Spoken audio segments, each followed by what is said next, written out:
But I'm often asked by clients, what do you think about letters of intent? Or I see clients sweating, panicking, getting nervous, wanting to have a fully executed letter of intent. Well, remember, a letter of intent is similar to like going to a restaurant and the waitress gives you a menu, okay? Looking at the menu, does that mean that you're paying for the meal yet? No, of course not. You haven't even ordered anything, right? You sat down at the table, they're giving you the menu, you get to look at all the list of the things, everything from the appetizer to the main course, to the dessert, to the wine, to the drinks, to the whatever you're gonna buy at that particular restaurant. So I want you to start thinking about your letter of intent this way.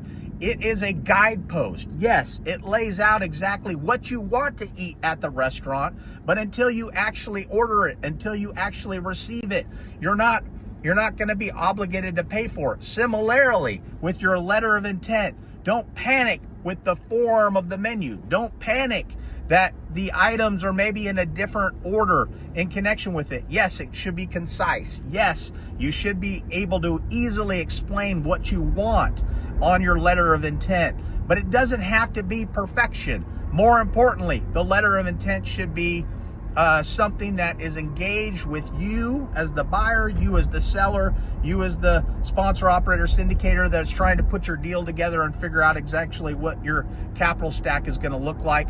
But at the end of the day, if you don't have a signed letter of intent, but you do have a letter of intent in email format or in memo format or actually executed by both parties, guess what? The only thing that really matters is getting that under contract, an actual purchase and sale agreement, because that's what matters.